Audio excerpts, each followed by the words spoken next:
Hello everyone. तो चलिए आज का लेक्चर स्टार्ट करते हैं। तो आज हम यहाँ पे डिस्कस करेंगे न्यूक्लियर फ्यूज़न।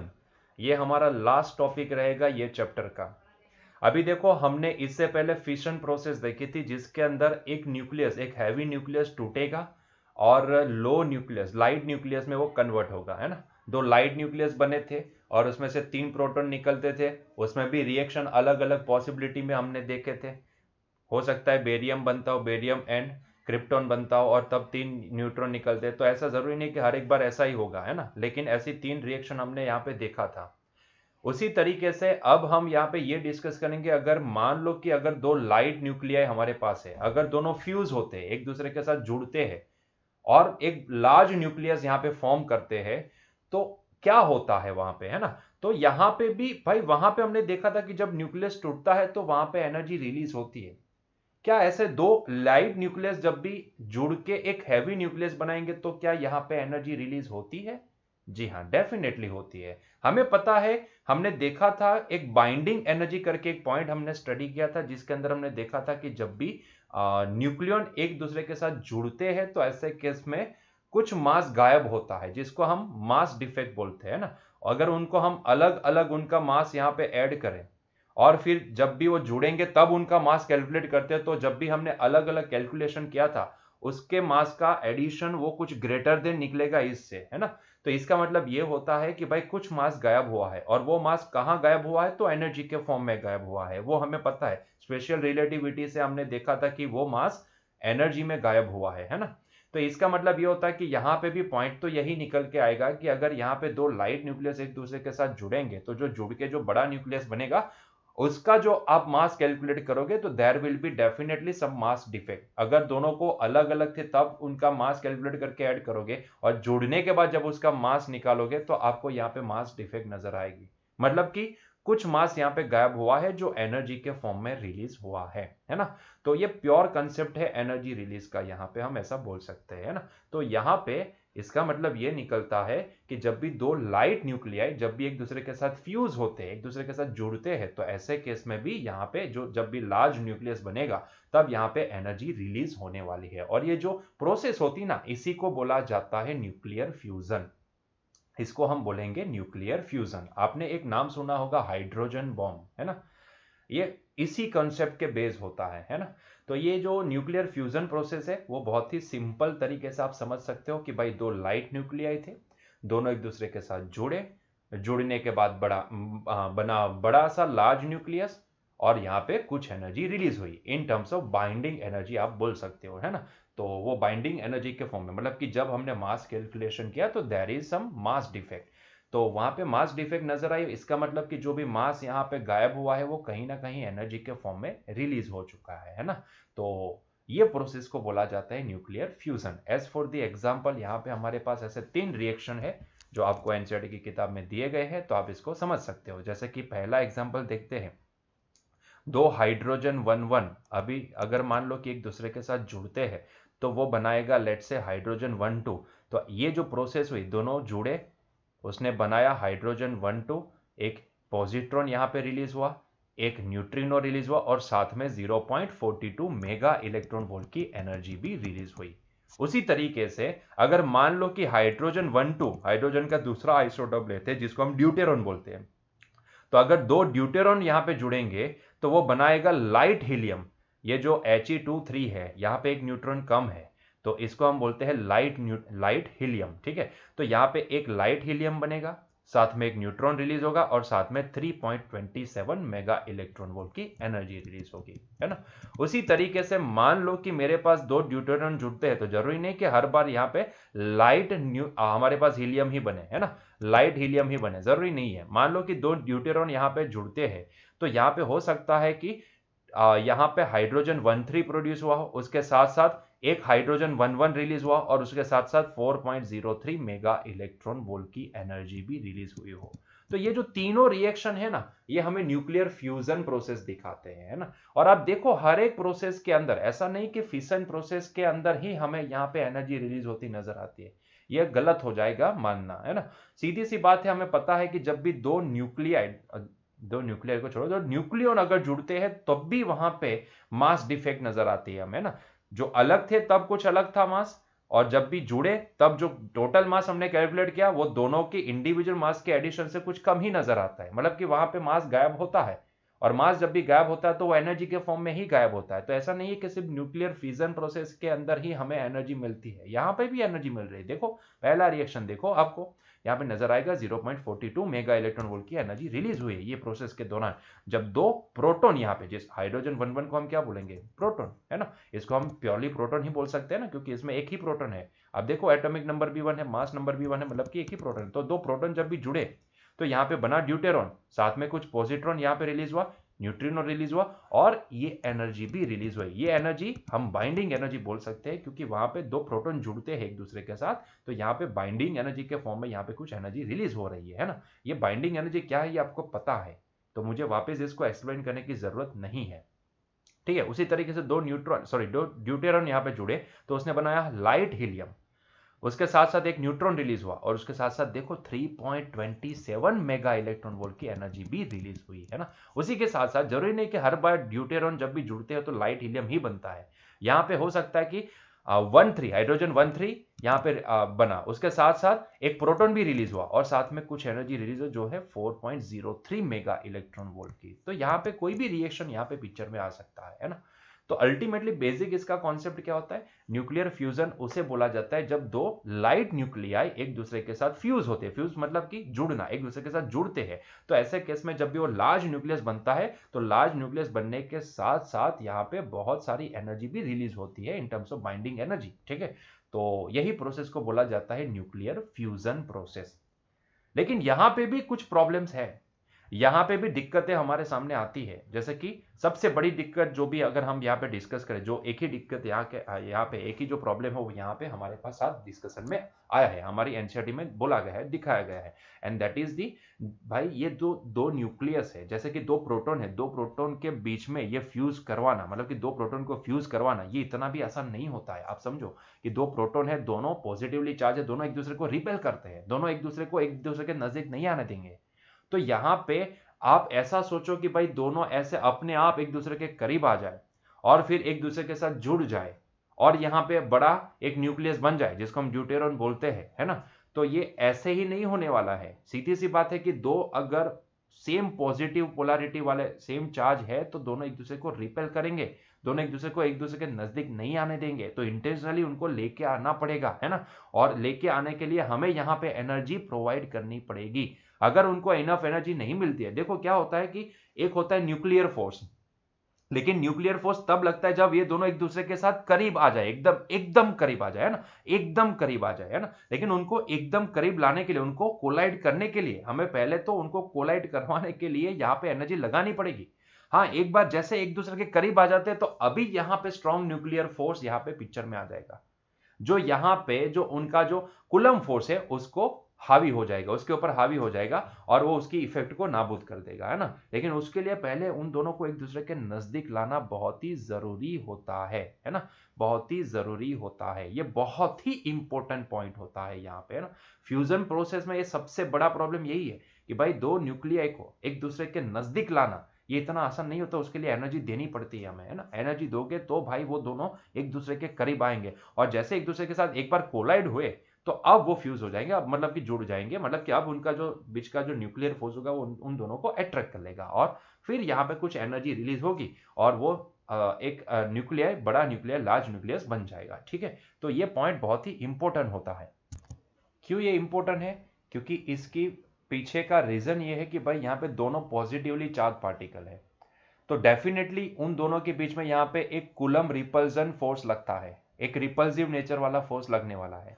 अगर उनके पास इनफ एनर्जी नहीं है तो यहाँ पे ये कभी भी ये जो कूलम, ये जो रिपल्सिव फोर्स लगता है ना, ये रिपल्सिव फोर्स के अगेंस्ट में जाके एक दूसरे के साथ फ्यूज होना, इसको इसको इतना आसान काम नहीं बोल सकते, है ना। उसके लिए हमें एनर्जी देना पड़ता है, और ये जो है ना, therefore must have enough energy to overcome this Coulomb barrier। इसको जो ये जो कूलम फोर्स, जो रिपल्सिव फोर्स लगता है ना, इसको यहाँ पे कूलम बैरियर की तरह हम यहाँ पे बोल सकते हैं। ये होगा एक कूलम बैरियर, कि अगर वो बैरियर टूटेगा तो वो दोनों जुड़ेंगे, दोनों फ्यूज हो जाएंगे, है ना। तो ये कूलम रिपल्सिव बैरियर टूटना बहुत ही जरूरी है। तो देखा गया, तो रिसर्च ये हमें बताता है कि भाई यहां पे अगर ये बैरियर को तोड़ना है, ध्यान से सुनना, अगर ये बैरियर को तोड़ना है तो यहां पे हाइड्रोजन एटॉम, हाइड्रोजन गैस के अंदर जो प्रोटॉन है, दो प्रोटॉन है, वो जब जुड़ेंगे तो अगर ये बैरियर को तोड़ना है तो उनको इतनी एनर्जी चाहिए, 400 किलो इलेक्ट्रॉन वोल्ट की एनर्जी चाहिए। अभी ये energy in terms of temperature उन्हें मिलनी चाहिए, है ना। तो उसके लिए अगर आपको याद आता हो तो हमारे पास ये गैस प्रॉपर्टी के रिलेटेड एक एवरेज काइनेटिक एनर्जी का एक फॉर्मूला था, that is the K is equal to 3/2 kBT, जहां पे ये जो KB है इसको बोल्ट्जमैन कांस्टेंट बोला जाता है ना। तो ये 400 किलो इलेक्ट्रॉन वोल्ट के इक्विवेलेंट टेम्परेचर कितना देना पड़ता है, क्योंकि उनको अगर ये दो प्रोटॉन जो हाइड्रोजन गैसियस फॉर्म में है, उसमें दो प्रोटॉन को अगर इस तरीके से ये बैरियर को तोड़ के एक दूसरे के साथ फ्यूज होना है, तो ऐसे केस में they required this much energy, 400 kilo electron volt. अभी ये ऐसे तो नहीं आएगी ना, इसको हमें टेम्परेचर के फॉर्म में देना पड़ेगा। तो हमने देखा कि average kinetic energy for gas is 3/2 kBT, ये हमारा फॉर्मूला था, ठीक है। यहां पे हमें इतनी एनर्जी देनी है ना। तो ये टेम्परेचर, ये एनर्जी के इक्विवेलेंट टेम्परेचर कितना होगा, तो उसके लिए मैं क्या करता हूं, टेम्परेचर को सब्जेक्ट बना देता हूं। तो मैंने यहाँ पे टेम्परेचर को सब्जेक्ट बनाया, बाकी सारी वैल्यू को यहाँ पे प्लेस किया, तो मुझे पता चला कि भाई मुझे ये एनर्जी देने के लिए मुझे उसके इक्विवेलेंट इतना टेम्परेचर वहां पे देना पड़ता है ना।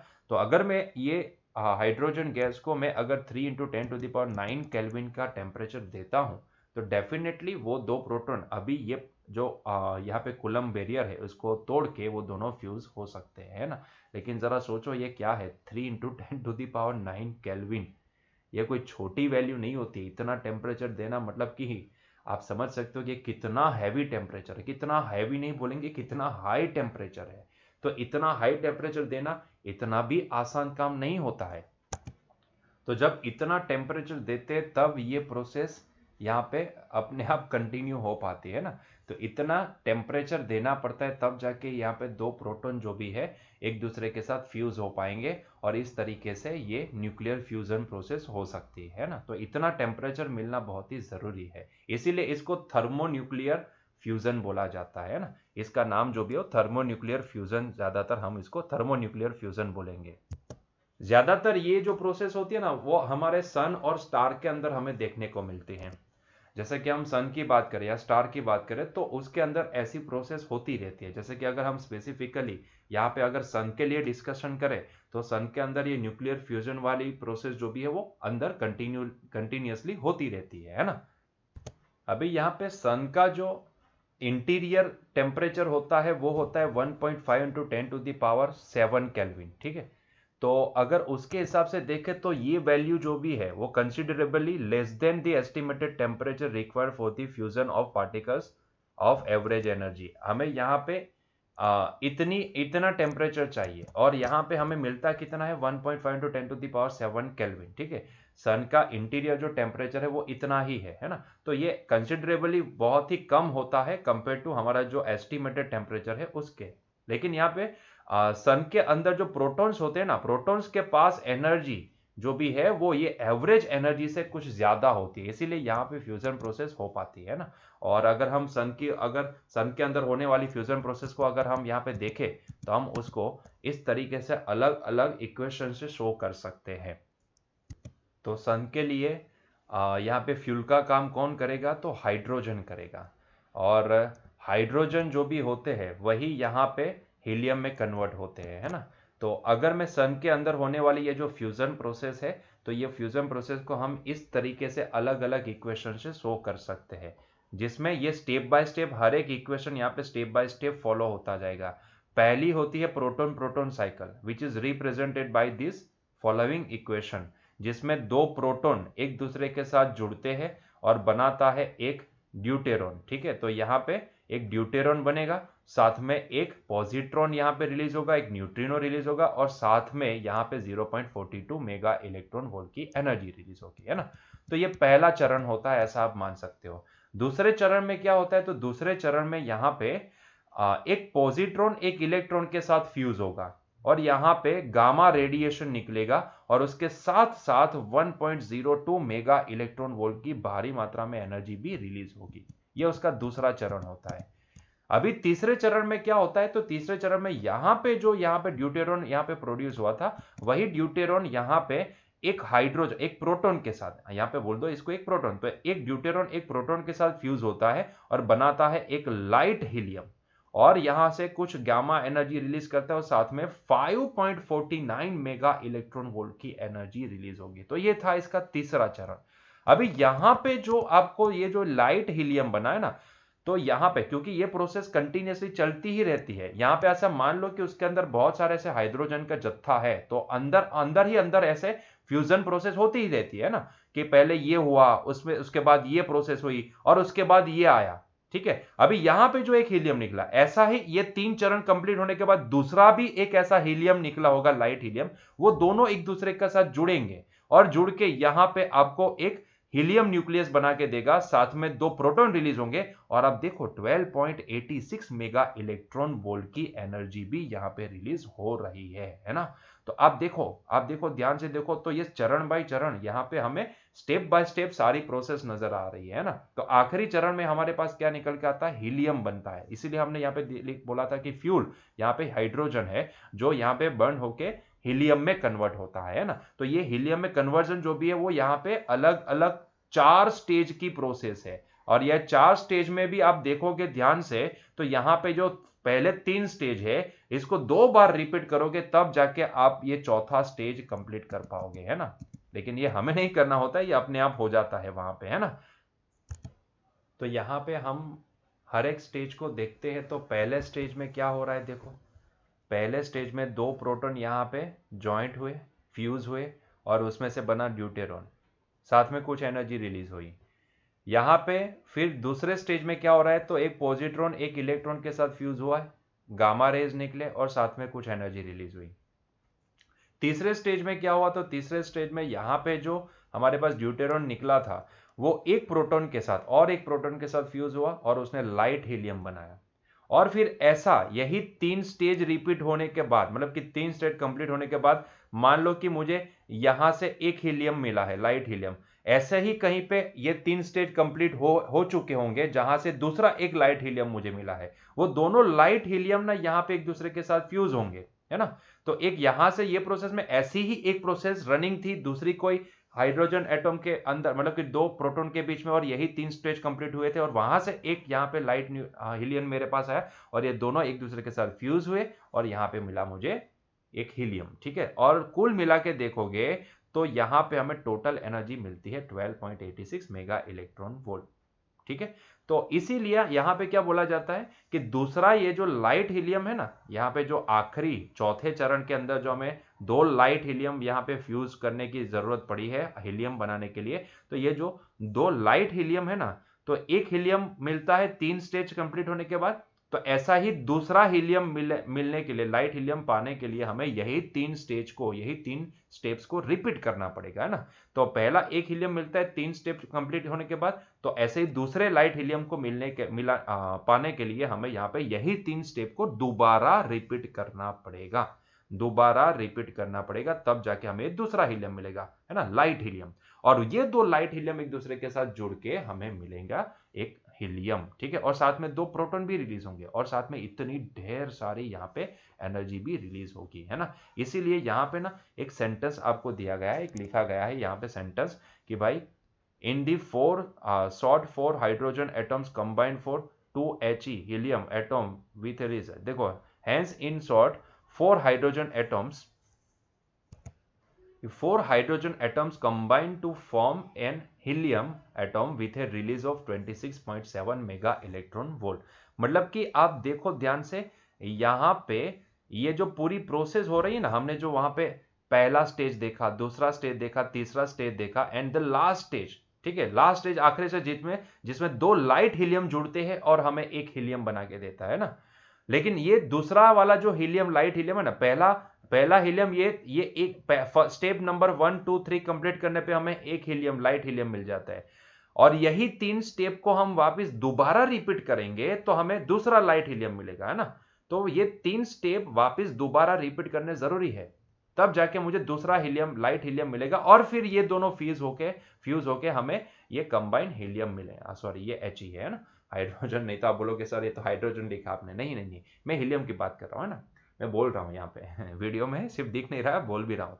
तो यहाँ पे ये दो लाइट हीलियम तब जुड़ पाएंगे जब आपके पास दो लाइट हीलियम हो, है ना। तो उसके लिए ये जो मुझे तीनों स्टेप है ना, फर्स्ट सेकंड एंड थर्ड, इसको दो बार रिपीट करना पड़ेगा to get the two helium, two light helium, है ना। इसीलिए अगर आप ये सभी प्रोसेस को स्टेप नंबर 4 तक सभी को अगर आप जोड़ते हो, टोटल मिलाते हो, तो टोटल मिलकर आपको रिजल्टेंट कुछ ये मिलता है। आपको ये टोटल मिलाते हो तो इसमें रिजल्टेंट आपको जो इक्वेशन मिलेगा, तो ये रिजल्टेंट आपको इक्वेशन कुछ ऐसा मिलेगा। ये है हमारा टोटल इक्वेशन, है ना। तो चारों स्टेप को यहाँ पे 3 स्टेप 2 बार रिपीट हो रहे हैं क्योंकि हमें 2 लाइट हीलियम चाहिए, तो उसके लिए 3 स्टेप 1 2 3, ये तीनों स्टेप को मुझे दूसरी बार भी रिपीट करना पड़ेगा, क्योंकि एक बार करोगे ये 1 2 3 तो आपको एक हीलियम लाइट हीलियम मिलेगा, दूसरी बार इसको 1 2 3 करोगे तो आपको दूसरा लाइट हीलियम मिलेगा, और दोनों जुड़ेंगे तब जाके हमें ये हीलियम मिलता है। और साथ में कितनी एनर्जी में, तो ये सभी स्टेप को अगर आप यहाँ पे सम अप करते हो, ऐड करते हो, देखो बीच में प्लस है, ऐड करते हो तो जो उड़ना है वो उड़ जाएगा, जो बचेगा वो बचेगा। कितना बचेगा, देखो ये इतना बचेगा, अब देखो यहाँ पे इतना बचेगा, है ना। तो यहाँ पे हम ये बोल सकते हैं, देखो यहाँ पे हीलियम प्रोड्यूस हुआ, यहाँ पे 4 हाइड्रोजन यूज हुए, तो यहाँ पे 4 hydrogen atoms combined to form a helium. तो यहां पे हम ये बोल सकते हैं, ये रिएक्शन से हमें पता चलता है, ये सभी को सम अप कर दिए तब जाके पता चला कि भाई जब 4 हाइड्रोजन एक दूसरे के साथ जुड़े हैं तब जाके हमें यहां पे ये एक हीलियम मिला। और साथ में कितनी एनर्जी रिलीज हुई, 26.7 मेगा इलेक्ट्रॉन वोल्ट, इतनी एनर्जी यहां पे रिलीज हुई, है ना। इतनी एनर्जी यहां पे रिलीज हुई, मतलब कि एक फ्यूजन प्रोसेस कंप्लीट हुई, एक हीलियम बना, उसमें इतनी एनर्जी यहाँ पे रिलीज होती हमें नजर आ रही है ना, हमें यहाँ पे नजर आ रही है। क्लियर हो रहा है धीरे धीरे ये पॉइंट क्या हम कहना चाहते हैं ना। तो ये बहुत ही बड़ी एनर्जी होती है, ऐसे देखने जाए तो बड़े लेवल पे ये बहुत ही बड़ी एनर्जी होती है, 26.7 mega electron volt of energy, है ना। तो जब भी ये 4 हाइड्रोजन जुड़ेंगे, ये अलग अलग स्टेज में ऐसे बनते जाएंगे लाइट हीलियम, ऐसे 3 स्टेप रिपीट हुए, एक लाइट हीलियम बना, वापस 3 स्टेप रिपीट हुए, एक लाइट हीलियम बना, दोनों एक दूसरे के साथ जुड़े, एक हीलियम बना। तो टोटल मिला के अगर ये पूरी इक्वेशन को देखते हो तो ये पूरी प्रोसेस के दौरान 4 हाइड्रोजन एटम है, या फिर बोलेंगे 4 प्रोटॉन एक दूसरे के साथ जुड़े हैं, और यहाँ पे हमें एक हीलियम यहाँ पे बनता नजर आ रहा है ना, एक हीलियम बनता नजर आ रहा है ना। और टोटल एनर्जी हमें इतनी मिल रही है। क्लियर हुआ ये पॉइंट, ठीक है। तो ये है पूरी कहानी का सम अप, ठीक है। तो यहां पे आप ध्यान से देखो, this kind of process can generate through fusion higher and higher mass number elements. तो यहां से फ्यूजन से हमें हायर मास नंबर वाले एलिमेंट मिलते जाते हैं। अभी यहाँ पे एक बहुत ही इंपॉर्टेंट पॉइंट ये निकल के आता है कि after that the hydrogen burning will stop and sun will begin to cool down and with will stop to collapse under the gravity. मतलब कि ये प्रोसेस जैसे जैसे आगे बढ़ती जाएगी, तो ये जो बर्निंग है ना, मतलब कि ये जो हाइड्रोजन का हीलियम में कन्वर्जन है, वो एक टाइम के बाद आके धीरे धीरे धीरे धीरे धीरे धीरे स्टॉप हो जाएगा, और ये जो उसका सन की जो सरफेस है वो यहाँ पे कूल डाउन होती जाएगी, है ना। और जैसे ही कूल डाउन होती जाती है तो वो कोलैप्स होके अपनी ही उसकी ग्रेविटी की वजह से वो टूटने लगती है ना, टूटने लगती है। और जैसे वो टूटेगा ना, तो अपने आप इसका कोर टेम्परेचर बढ़ने लगेगा, और इसकी वजह से यहाँ पे हमें क्या होता है कि भाई यहाँ पे उसका अपनी ही ग्रेविटी की वजह से वो टूटने लगेगा, है ना। तो उसकी वजह से उसका वापिस कोर टेम्परेचर क्या होना स्टार्ट हो जाएगा, राइज होना स्टार्ट हो जाएगा, है ना। तो ऐसे इसका टेम्परेचर राइज होना स्टार्ट हो जाएगा, और जैसे इसका टेम्परेचर बढ़ते बढ़ते इसका कोर टेम्परेचर राइज हो रहा है, तो जैसे जैसे इंक्रीज होते होते मान लो कि 10⁸ केल्विन तक ये पहुंच चुका है, तो मतलब कि उसकी जो हमारी एक्सपेक्टेड जो टेम्परेचर की वैल्यू थी उसके करीब करीब आ चुका है। तो नाउ अगेन वापस ये फ्यूजन प्रोसेस स्टार्ट हो जाएगी, है ना। तो यहाँ पे होता क्या है कि जैसे हाइड्रोजन हीलियम में कन्वर्ट होता जाता है, वैसे वैसे यहाँ पे वो कूल डाउन होता जाता है, लेकिन उसके साथ साथ उसकी जो अपनी ग्रेविटी की वजह से यहाँ पे उसकी जो सरफेस है वो कोलैप्स, वो खुद ही अंदर अंदर कोलैप्स होना स्टार्ट कर देती है, और कोलैप्स होने के कारण यहाँ पे वापस उसका कोर का टेम्परेचर इंक्रीज होना स्टार्ट हो जाता है, और इंक्रीज होने के कारण मान लो कि अगर वो टेम्परेचर राइज होते होते होते होते 10⁸ केल्विन हो जाता है, तो वापस ये फ्यूजन प्रोसेस स्टार्ट हो जाती है ना। तो इस तरीके से ये प्रोसेस कंटिन्यूअसली चलती ही रहती है, चलती ही रहती है, चलती ही रहती है ना। तो आप देखो कि एक फ्यूजन प्रोसेस में हमें इतनी एनर्जी मिल रही है। ये कुछ कम छोटी एनर्जी नहीं है, ये बड़ी एनर्जी हमें मिल रही है ना। तो ये है, this is all about the fusion process. तो फ्यूजन प्रोसेस अल्टीमेटली है क्या? तो भाई दो छोटे न्यूक्लियाई एक दूसरे के साथ जुड़ते हैं, एक दूसरे के साथ फ्यूज होते हैं, और फ्यूज होने के कारण यहाँ पे एक बड़ा न्यूक्लियस, एक हैवी न्यूक्लियस बनता है, और ये हैवी न्यूक्लियस बनने के साथ साथ यहाँ पे कुछ एनर्जी भी रिलीज होती है। तो ये प्रोसेस को बोला जाता है न्यूक्लियर फ्यूजन प्रोसेस। ठीक है, जो फिशन से कुछ अलग प्रोसेस है ना। और यहाँ पे क्या होता है कि सबसे बड़ा इसका बेनिफिट क्या होता है, हाइड्रोजन यहाँ पे मतलब कि प्रोटॉन, आप देखो ना प्रोटॉन एक दूसरे के साथ जुड़ते हैं, तो हाइड्रोजन यहाँ पे फ्यूल के तौर पे यूज होता है। जैसे कि सन के अंदर हमने देखा, ये जो प्रोसेस पूरी देखी वो सन के रिलेटेड है ना, कि सन की अंदर सन जो हमारा सन है उसके अंदर कैसे ये फ्यूजन प्रोसेस हो रही है। तो उसको हमने 4 स्टेज में डिवाइड कर दिया है, और हीलियम बनता जाता है। तो उसके लिए फ्यूल क्या है, हाइड्रोजन एटम है। तो ये हाइड्रोजन एटम फ्यूल का काम करता है, वो हीलियम में कन्वर्ट होता है। तो हमने देखा कि 4 हाइड्रोजन एटम फ्यूल का काम करेंगे और एक हीलियम बनाएंगे, और साथ में 26.7 मेगा इलेक्ट्रॉन वोल्ट की एनर्जी भी हमें देंगे, है ना, हमें देंगे। तो यहाँ पे सबसे बड़ा इसका बेनिफिट यही है कि यहाँ पे कोई रेडियो एक्टिव एलिमेंट यूज नहीं हो रहा है। यहाँ पे हाइड्रोजन, प्योर हाइड्रोजन फ्यूल के तौर पे यूज होता है। यूरेनियम 235 यूज नहीं हो रहा है, वो फिशन में यूज होता था। जब भी यूरेनियम 235 यूज होता है तो वहां पे रेडिएशन भी उतने निकलते हैं ना, हानिकारक डेंजरस रेडिएशन वहां पे निकलते हैं। यहाँ पे हाइड्रोजन के केस में ऐसा कोई रेडिएशन नहीं निकल रहा है जो हार्मफुल हो, है ना। तो इसी वजह से ये प्रोसेस थोड़ी सेफ है कंपेयर टू दैट। ये प्रोसेस हमारे लिए सेफ है compare to that nuclear fission process. ठीक है, तो वो देखो इसका मतलब ये नहीं होता कि यहाँ पे हम कोई एनर्जी तो रिलीज हो रही है, यहाँ पे भी हो रही है ना। तो भले यहाँ पे रेडिएशन नहीं निकल रहे हैं, लेकिन एनर्जी तो फिर भी रिलीज हो रही है। तो एनर्जी तो रिलीज हो रही है, ऐसा नहीं कि एनर्जी नहीं मिल रही है। तो ये जो फ्यूजन प्रोसेस है ना, उसी से हाइड्रोजन बॉम्ब भी बनाया जाता है। जैसे वहां पे न्यूक्लियर बॉम्ब बनाया जाता है, उसी तरीके से यहाँ पे भी हाइड्रोजन बॉम्ब बनाया जाता है ना। तो ये मतलब कि दोनों प्रोसेस के पॉजिटिव इंपैक्ट भी है एंड नेगेटिव इंपैक्ट भी है। ये प्रोसेस सेफ है कंपेयर टू दैट। सबसे बड़ा प्रॉब्लम तो वहां पे यही होता है फिशन प्रोसेस के अंदर के, जो उसका गार्बेज निकल के आता है, वेस्ट निकल के आता है, उसको रखे कहाँ पे।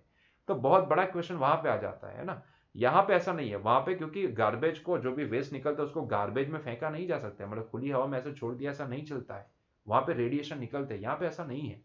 यहाँ पे रेडिएशन का कोई खतरा नहीं है, इसलिए ये थोड़ी सेफ है compare to that fission process. ठीक है, बाकी दोनों एनर्जी तो दे रही है, अच्छे से एनर्जी दे रही है। एक टूट के एनर्जी दे रही है, एक जुड़ के एनर्जी दे रही है ना। दोनों में अंतर यही है कि एक टूटता है तो एनर्जी देता है, यहाँ पे जुड़ते हैं तो एनर्जी मिलती है ना। तो सीधी सी बात है कि अभी डिसाइड हमें ये करना होता है कि हमारे लिए कौन सा सही तरीका रहता है। फिलहाल हम न्यूक्लियर फिशन प्रोसेस को इस्तेमाल करते हैं रियल टाइम में एनर्जी को प्रोड्यूस करने के लिए, इलेक्ट्रिसिटी को प्रोड्यूस करने के लिए।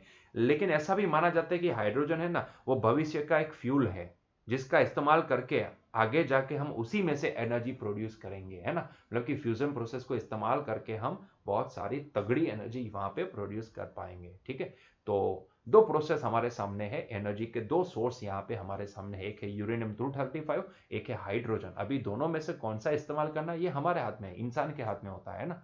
अभी इंसान क्या चाहता है, अगर दोनों को नेगेटिव वे में यूज करना है तो भी कर सकते हैं, दोनों को पॉजिटिव वे में यूज करना है तो भी कर सकते हैं। इनफैक्ट हम कर रहे हैं। इनफैक्ट हिरोशिमा एंड नागासाकी के बाद अभी ऐसी कोई दुर्घटना अभी हमें ऐसी देखने को नहीं मिली है ना। जो वहां पे हुआ था, जो एक शैतानी दिमाग का एक काम था कि जिसने ऐसे बॉम्ब फेंका, और ये इतना खराब, इतनी घटना, दर्दनाक घटना हमें देखने को मिली थी। और इसके यूट्यूब पे अगर आप वीडियो देखोगे तो रियलिटी में आपकी आंखें ऐसे खुली की खुली रह जाएगी कि भाई ये क्या हुआ था, मतलब उस टाइम पे। उसके बाद होपफुली कि किसी के दिमाग में, शैतानी दिमाग में ऐसे ख्याल नहीं आए। हालांकि सभी ने अपने एक्सपेरिमेंट करके सभी ने बॉम्ब तो बना दिए हैं, लेकिन उसका इस्तेमाल अभी नहीं हो रहा है। ये हमारे लिए बहुत ही बड़ा प्लस पॉइंट है। लेकिन हाँ, अगर इंसान चाहता है तो इसको पॉजिटिव वे में यूज करके बहुत सारी एनर्जी को यूज कर सकता है ना। तो फिशन प्रोसेस के जगह पे अगर फ्यूजन प्रोसेस को रखा जाए तो यहाँ पे उसके एडवांटेजेस काफी सारे हैं। एडवांटेज सबसे बड़ा तो यही है कि भाई यहाँ पे इसका जो फ्यूल है वो इतना रेडिएशन प्रोड्यूस नहीं कर रहा है। प्रोड्यूशन रेडिएशन है ही नहीं, ऐसा मान सकते हो, हाइड्रोजन एटम है ना। तो ये इसको मतलब कि कंट्रोल करना इसको भी मुश्किल हो जाता है, लेकिन यहाँ पे रेडिएशन का खतरा नहीं है। तो वेस्ट जो भी निकलता है, मान लो कि वेस्ट निकला भी, तो वो वेस्ट को मतलब वैसे यहाँ पे वेस्ट के तौर पे आप क्या देखोगे, वहां पे तो वेस्ट निकलता है ना, और वो हार्मफुल होता है, रेडिएशन उसके बहुत ही डेंजरस होते हैं, तो उसको टैकल करना बहुत ही मुश्किल होता है। यहाँ पे ऐसा खतरा नहीं है। तो यहाँ पे भी एनर्जी, तगड़ी एनर्जी मिल रही है। यहाँ पे आप 26.7 मेगा इलेक्ट्रॉन वोल्ट की एनर्जी देखो तो ये कोई इतनी छोटी एनर्जी नहीं है, तगड़ी एनर्जी है ना। एनर्जी तो यहाँ पे भी तगड़ी है। तो अभी ये हमारे हाथ में होता है कि हम कौन सी प्रोसेस को फॉलो करें और कहाँ से हम एनर्जी निकालें, है ना। दोनों के पास प्लस पॉइंट है, दोनों के पास नेगेटिव पॉइंट भी है, ठीक है। तो फाइनली यहाँ पे हमारे थियोरेटिकल पॉइंट्स कंप्लीट होते हैं। अभी जो हमारे न्यूमेरिकल्स दो बाकी है उसको जल्दी से सॉल्व कर लेते हैं ताकि हमारा ये चैप्टर कंप्लीट हो जाए। तो चलिए क्वेश्चन की ओर आगे बढ़ते हैं। चलिए तो देखो क्या क्वेश्चन में बोला गया है। How long can an electric lamp of 100 watt be kept glowing by fusion of 2 kg of deuterium, take the fusion reaction as. यहाँ पे आपको दो ड्यूटेरॉन दिए गए हैं, दो ड्यूटेरॉन यहाँ पे फ्यूज होते हैं और एक हीलियम बनता है, साथ में न्यूट्रॉन रिलीज होता है और साथ में 3.27 मेगा इलेक्ट्रॉन वोल्ट की एनर्जी भी रिलीज हो रही है ना। तो आपको बोला गया है कि अगर एक फ्यूजन प्रोसेस यहाँ पे कैरिड आउट होती है तो इसके केस में ये रिएक्शन को वो फॉलो करती है, और हमारे पास यहाँ पे 2 kg ड्यूटेरियम दिया गया है।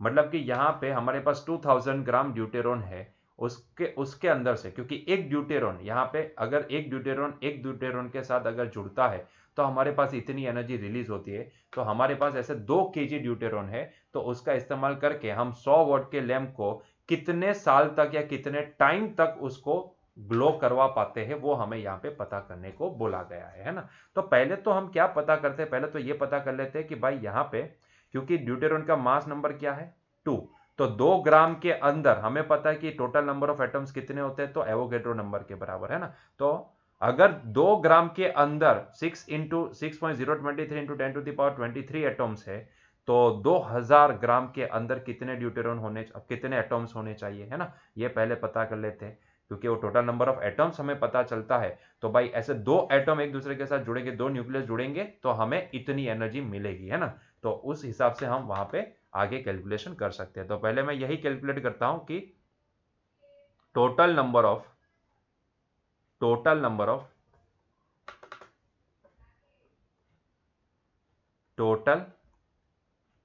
Of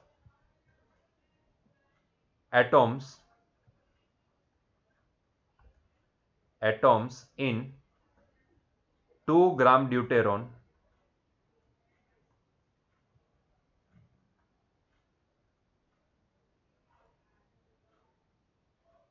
is equals to 6.023 into 10⁻23। ठीक है, इतने एटम्स होते हैं। आगे यूनिट तो लिखने की जरूरत नहीं, टोटल नंबर ऑफ एटम्स कितने होंगे इतने। तो total number of atoms in 2000 gram, 2 kg बोला तो 2000 ग्राम होगा ना। तो total number of atoms in 2000 gram deuteron, sir लिखो ना, ओके, इज इक्वल्स टू कितना होगा। तो भाई इसको डिवाइड कर दो 2 से, 2000 multiply by this divide by 2, ठीक है। तो ये हो जाएगा 6.023 इंटू 10⁻23। ये मल्टीप्लाई होगा 2000 से, इसको फर्दर डिवाइड करेंगे 2 से। तो finally we are getting what we are getting the answer. ये आंसर आपके पास निकल के आएगा कुछ 6.0, क्योंकि 2 ने कैंसिल कर दिया, 2 कैंसिल हो जाएंगे तो ये हो जाएगा 6.023 इंटू 10⁻26, ठीक है। 23 इंटू 10⁻23 और वो 2000 है, सॉरी ये 200 नहीं है 2000, ओके। तो 10⁻26, ठीक है। तो इतने एटम्स होने चाहिए, है ना। तो भाई मैं ये बोल सकता हूँ कि 2 kg ड्यूटेरियम के अंदर इतने एटम्स होंगे, ठीक है, इतने एटम्स होंगे। अभी देखो यहाँ पे क्या होता है कि अगर ऐसे when 2 atoms of deuterium fuse then energy release is 3.27 mega electron volt, ठीक है।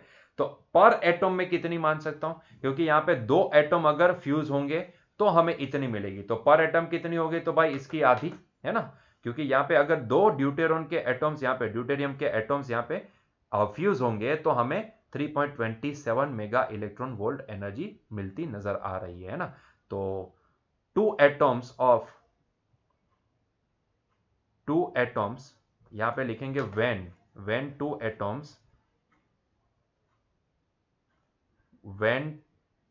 एटॉम्स फ्यूज ऑफ ड्यूटेरॉन, ठीक है, टू एटॉम्स ऑफ, ये पूरा नहीं लिखते हैं, H21 लिख देता हूं शॉर्ट में, ठीक है, ये ऑटो सेव में चला गया, H12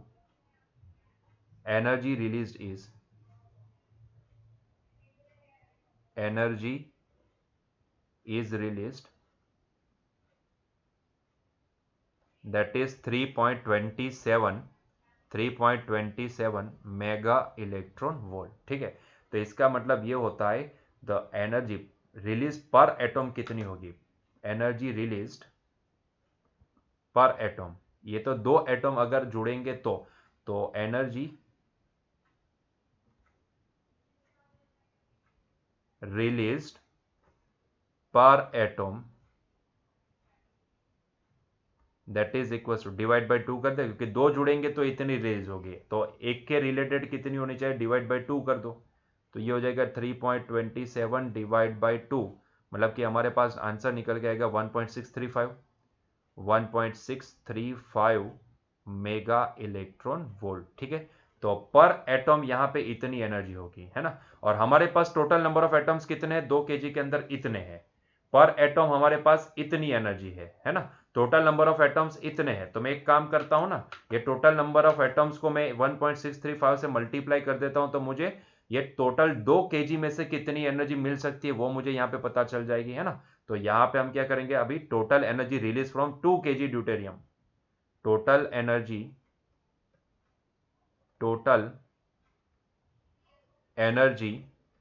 released from 2 kg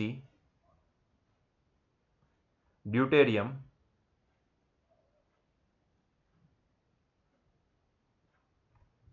that is equals to, ये कितनी हो सकती है, तो टोटल नंबर ऑफ एटम्स हमारे पास कितना है, 6.023 इंटू 10⁻26, इसको हम मल्टीप्लाई करेंगे 1.635 मेगा को 10⁻6 लिखेंगे, इलेक्ट्रॉन वोल्ट है तो इसको 1.6 इंटू 10⁻⁻19 लिखेंगे, इतना जूल होगा, है ना, इतना जूल होगा, ठीक है। तो चलिए इसको कैलकुलेट कर लेते हैं, तो हमारे पास आंसर आता है 15.7561, तो मैं इसको अप्रोक्सीमेटली 15.75 लिख देता हूं, ठीक है। तो अप्रोक्सीमेटली मैं इसको लिखूंगा 15.75 इंटू 10⁻, देखो ये 26 और 6, तो ये हो जाएंगे 32 में से अगर 19 को निकाल दिया जाए तो 13 बचेंगे, तो ये 10⁻13 जूल होगा, है ना। तो इतने में से मतलब कि 2 kg ड्यूटेरियम में से हमें इतनी एनर्जी मिल सकती है ना, इतनी एनर्जी हमें मिलेगी। तो हमें बोला है कि इतनी एनर्जी से ये 100 वॉट का बल्ब कितने टाइम तक ग्लो करेगा, है ना, कितने टाइम तक ग्लो करेगा, ठीक है। तो ये हमें पता करना है। ये जो 100 वॉट का मतलब क्या होता है, 100 वॉट का मतलब होता है पर सेकंड इतना कंजम्पशन, है ना। तो इसका मतलब ये होता है कि मैं total time to glow, energy जो भी है, एनर्जी एंड वर्क डन का रिलेशन क्या निकलता है, तो एनर्जी एंड वर्क डन के रिलेटेड अगर मैं सीधा पावर की बात करता हूं, तो पावर इज इक्वल टू क्या होता है, work done divide by time होता है, ध्यान से सुनिएगा, है ना। और यही वर्क डन को हम क्या बोल सकते हैं, एनर्जी, है ना, यही वर्क डन को हम क्या बोलेंगे, एनर्जी, है ना। तो सीधी सी बात है कि हमें ये पावर के फॉर्म में अगर इसको देखना है, तो ऐसे केस में मुझे क्या करना पड़ेगा, तो टोटल, क्योंकि वर्क डन मेरे लिए क्या है, एनर्जी के बराबर होगा, ठीक है। तो एनर्जी डिवाइड बाई टाइम हम इसको लिख सकते हैं, है ना। तो यहाँ पे अगर मुझे टोटल टाइम पता करना है, टोटल टाइम मुझे यहाँ पे पता करना है, तो मैं क्या करूँगा, ये टोटल टाइम के लिए मैं यहाँ पे टोटल एनर्जी को मैं पावर से डिवाइड कर देता हूँ, है ना। ये पावर मतलब कि ये जो बल्ब है उसका कंजम्पशन, ठीक है, और एनर्जी मतलब कि मेरे पास जो टोटल एनर्जी है वो, तो यहाँ पे लगने वाला टाइम मतलब कि कितना टाइम तक ये जलेगा, वो हम यहाँ पे ये वाले पॉइंट से पता कर सकते हैं, total energy divide by power used in every second, ठीक है। तो ये सिंपल सा फॉर्मूला हम यहाँ पे इस्तेमाल करेंगे। सो यहाँ पे total time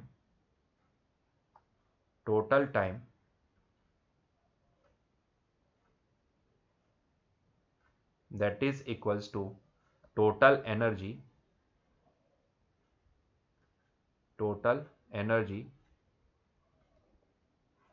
divide by power used per second. ठीक है, तो ये वैल्यू हमारे पास है, टोटल एनर्जी हमने निकाल लिया, दैट इज 15.75 इंटू 10⁻13। ठीक है, डिवाइड बाय ये हमारे पास कितना है 100।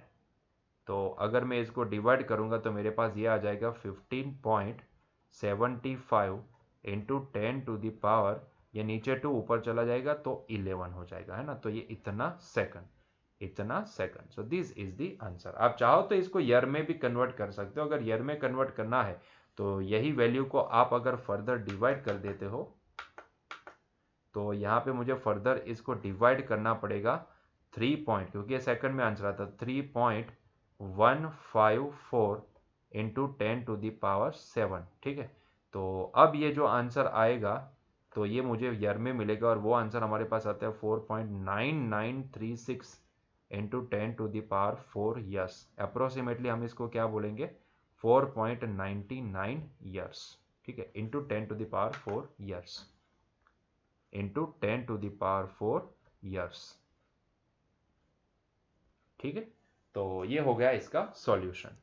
चलिए, तो नेक्स्ट क्वेश्चन की ओर आगे बढ़ते हैं। हमारे लिए ये आज का आखिरी क्वेश्चन रहेगा, हमारा चैप्टर का भी, यूनिट का भी आखिरी क्वेश्चन। ठीक है, 13.22। चलिए, तो पता करते हैं यहाँ पे क्या बोला है। For the beta plus positron emission from a nucleus there is another competing process known as electron capture. Electron from an inner orbit, say the K cell, is captured by the nucleus and a neutrino is emitted. जिस process को यहाँ पे दिखाया गया है कुछ इस तरीके से कि मान लो कि हमारे पास पेरेंट न्यूक्लियस है X, इलेक्ट्रॉन कैप्चर को यहाँ पे इलेक्ट्रॉन को कैप्चर करता है, और यहाँ पे जो हमें निपज के तौर पे मतलब कि डॉटर न्यूक्लियस देता है कुछ Y, और साथ में पॉजिट्रॉन रिलीज करता है। So that if beta plus emission is energetically allowed, electron capture is necessarily allowed but not vice versa. हमें यहाँ पे ये दिखाना है कि भाई बीटा प्लस एमिशन जो भी है वो एनर्जेटिकली अलाउड है, तो उसी तरीके से electron capture is necessarily allowed but not vice versa. ठीक है, तो ये हमें यहाँ पे प्रूव करने को बोला है। तो चलिए इसको प्रूव कर लेते हैं। तो चलिए पहले तो यहाँ पे हम क्या करते हैं, यहाँ पे पहला तो मैं बीटा प्लस एमिशन का यहाँ पे इक्वेशन लिख देता हूँ। सो बीटा प्लस डीके,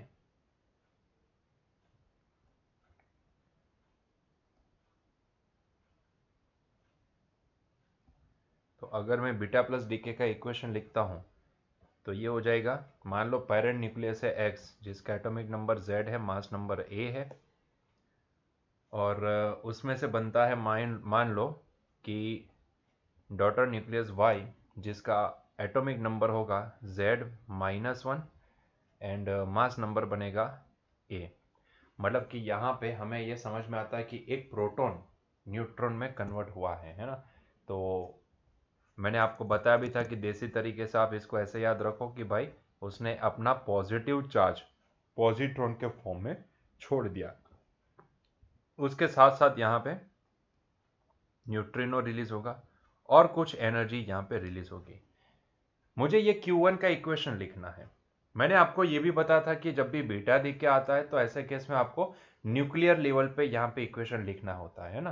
तो यहाँ पे what is the value of Q1, अगर मैं यहाँ पे Q1 लिखना चाहूँ तो here this Q1 should be what, तो Q1 should be nuclear level पे अगर हम देखें तो ये होता है मास ऑफ X, लेकिन मैं इसको न्यूक्लियर लेवल पे लिख रहा हूं तो इसलिए mass of X at nuclear level minus mass of Y minus एक पॉजिट्रॉन रिलीज हो रहा है जिसका मास हम इलेक्ट्रॉन के बराबर मानते हैं, तो मास ऑफ इलेक्ट्रॉन, ठीक है, टाइम्स सी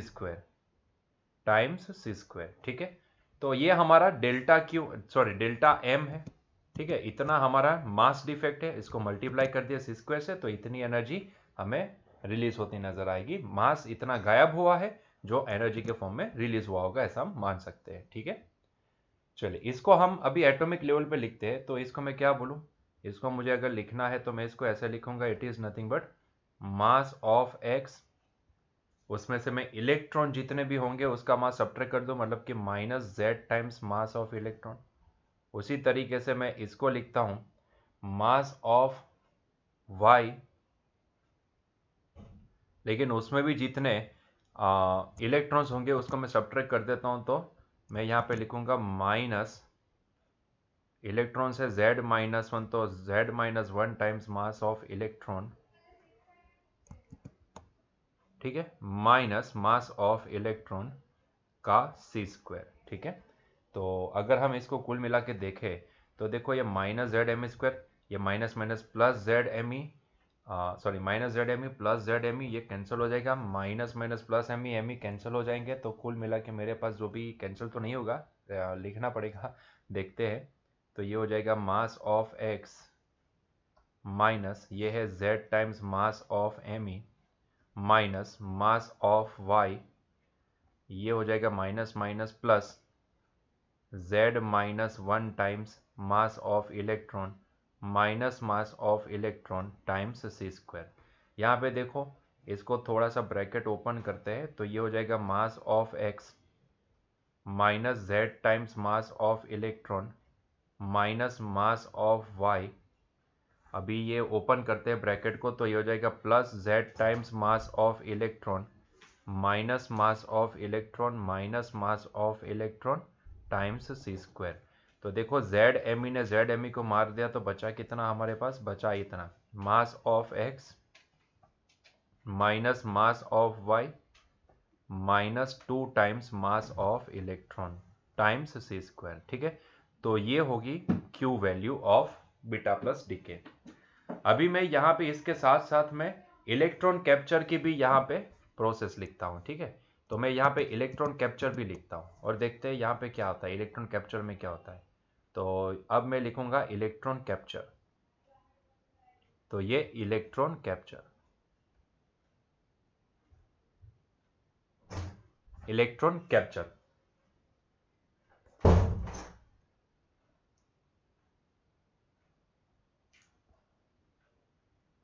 तो अगर मैं ये प्रोसेस का इक्वेशन अगर मैं लिखूं, तो एक इलेक्ट्रॉन के सेल में से कैप्चर होगा। तो इसको अगर मुझे लिखना है तो मैं ये प्रोसेस को कुछ इस तरीके से लिख सकता हूं, ध्यान से देखिएगा। अरे ये क्या हो रहा है, ठीक है। तो मान लो कि मेरे पास पेरेंट न्यूक्लियस है X, जिसका एटॉमिक नंबर है Z, मास नंबर है A। तो यहाँ से एक इलेक्ट्रॉन उसने मान लो कि K सेल में से कैप्चर किया है, तो ये -1 0, और ये दोनों जुड़ के हमें डॉटर न्यूक्लियस बना के देंगे, लेट से Y। और क्योंकि यहाँ पे एक इलेक्ट्रॉन कैप्चर हो तो एटॉमिक नंबर में एक की गिरावट नजर आएगी, मास नंबर में नो चेंज, और यहाँ पे हम मानेंगे कि यहाँ पे भी एक न्यूट्रिनो रिलीज हो रहा है, साथ में Q2 जितनी एनर्जी रिलीज हुई है। ठीक है, अभी अगर मैं यहाँ पे Q2 का इक्वेशन लिखता हूँ, तो ये इक्वेशन मुझे क्या नजर आएगा, ये Q2 का इक्वेशन अगर हम यहाँ पे लिखते हैं तो ये मुझे क्या नजर आएगा, चलिए वो भी पता कर लेते हैं। ठीक है, चलो तो यहाँ पे मैं अभी Q2 का इक्वेशन लिखता हूँ। Q2 इज इक्वल्स टू, पहले न्यूक्लियर लेवल पे लिखेंगे, तो ये mass of nucleus, nucleus level पे अगर लिखते हैं तो mass of nucleus x minus mass, sorry यहाँ पे mass of x at nucleus level plus एक इलेक्ट्रॉन, मतलब कि मास ऑफ इलेक्ट्रॉन, इसको प्लस करना पड़ेगा ना हमें। ठीक है, ये ऐड मतलब कैप्चर कर रहा है तो एब्जॉर्ब कर रहा है। ठीक है, तो ये लेफ्ट हैंड साइड का जो है वो प्लस होगा, और लेफ्ट राइट हैंड साइड का जो भी है वो माइनस होगा। तो यहाँ पे minus mass of Y at nuclear level, ये न्यूट्रिनो के पास तो मास नहीं होता है, हमें पता है। ठीक है, तो यहाँ पे और कुछ तो बचा नहीं है, इतना ही बचा है। ठीक है, तो ये हो जाएगा सी स्क्वायर। अभी इसको एटॉमिक लेवल पे लिखे तो एटॉमिक लेवल पे अगर हम इसको लिखते हैं तो ये हो जाएगा मास of x plus Z times, sorry plus नहीं, माइनस करना पड़ेगा हमें यहाँ से, एक्चुअली यहाँ पे होगा,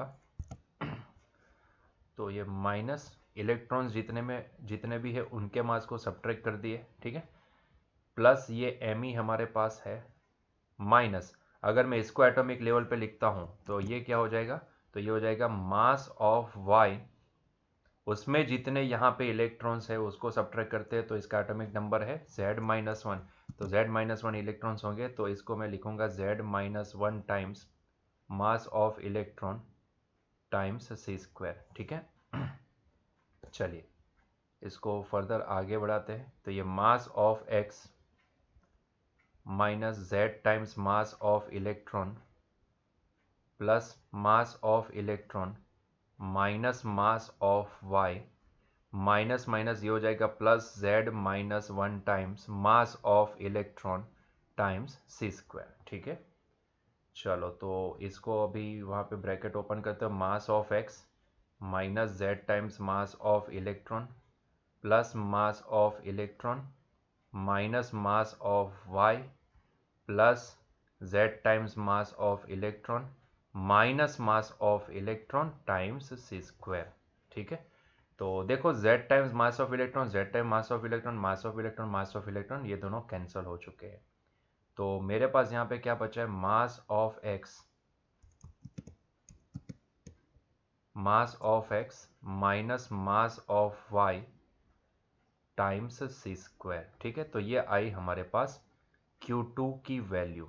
अब जरा यहाँ पे ध्यान से समझो और मुझे ये बताओ कि अगर मैं आपको बोलता हूं इफ, ध्यान से सुनिएगा, अगर मैं आपको बोलता हूं if Q1 is greater than 0, मतलब कि ये जो Q1 की वैल्यू मेरे पास आती है अगर वो ग्रेटर देन 0 है तो क्या Q2 ग्रेटर देन 0 होगा कि नहीं होगा। देखो Q1 ग्रेटर देन 0 है, Q1 एंड Q2 में अगर आप सिंपली यहाँ पे मास डिफेक्ट को देखते हो, अगर मैं इतनी टर्म को डेल्टा M1 बोल देता हूँ और इतनी टर्म को मैं डेल्टा M2 बोलता हूँ, तो डेल्टा M1 एंड M2 में कितना फर्क है, डेल्टा M1 एंड M2 में कितना फर्क है, तो डेल्टा M1 में यहाँ पे बोल सकता हूँ M1 is equals to delta M2 plus twice mass of electron, है ना। तो इसका मतलब ये होता है कि अगर मैं ये बोलता हूँ कि delta M1 minus twice mass of electron, अगर ये वैल्यू पॉजिटिव है तो डेफिनेटली ये वैल्यू पॉजिटिव ही होगी, क्योंकि इतनी वैल्यू में से ये वैल्यू सब्ट्रैक्ट होने के बाद भी मुझे पॉजिटिव मिल रहा है, तो इसका मतलब ये होता है कि ये वैल्यू पॉजिटिव ही है ना, सीधी सी बात है। तो इसका मतलब मैं ये निकाल सकता हूं यहाँ पे कि भाई मैं सीधी भाषा में, आसान भाषा में अगर मैं इसको बताऊं तो भाई अगर ये सब्ट्रैक्शन अगर मुझे पॉजिटिव मिलता है तो डेफिनेटली ये सब्ट्रैक्शन भी पॉजिटिव ही होगा, है ना, क्योंकि उसमें से इतनी टर्म जो भी है वो ये टर्म है ना। और अगर मैं ये टर्म में से ये ट्वाइस एम को सब्ट्रैक्ट करता हूं और फिर भी मुझे ये आंसर पॉजिटिव ग्रेटर देन 0 मिलता है तो डेफिनेटली ये वैल्यू है ये ट्वाइस एम से ग्रेटर देन है, मतलब कि वो पॉजिटिव ही है ना। तो इसका मतलब ये होता है कि यहाँ पे सीधी भाषा में बोलता हूं कि if Q1 greater than 0 then definitely Q2 हमेशा ग्रेटर देन 0 ही होगा, है ना। Q1 अगर ग्रेटर देन 0 है तो डेफिनेटली Q2 ग्रेटर देन 0 ही होगा, है ना। तो ये अलाउड है कि अगर ये Q1 ग्रेटर देन 0 है तो डेफिनेटली हम यहाँ पे बोल सकते हैं कि भाई हाँ डेफिनेटली Q2 भी ग्रेटर देन 0 होगा। लेकिन बट अगर मैं आपको ये बोलूं कि इफ Q2 ग्रेटर देन 0 है तो इसका मतलब ये नहीं होता है कि Q1 भी ग्रेटर देन 0 ही होगा, है ना, ये डिपेंड करता है। Q2 अगर ग्रेटर देन 0 है तो हो सकता है कि अगर इतनी टर्म ग्रेटर देन 0 हो लेकिन वो ट्वाइस एम से कम हो, तो ऐसे केस में कम वैल्यू में से ज्यादा वैल्यू सब्ट्रैक्ट हुई तो आंसर नेगेटिव भी आ सकता है ना, आंसर नेगेटिव भी आ सकता है। तो if Q2 greater than 0 then it may possible, sorry ये ऑटो सेव में चला गया, that Q1 may be less than 0,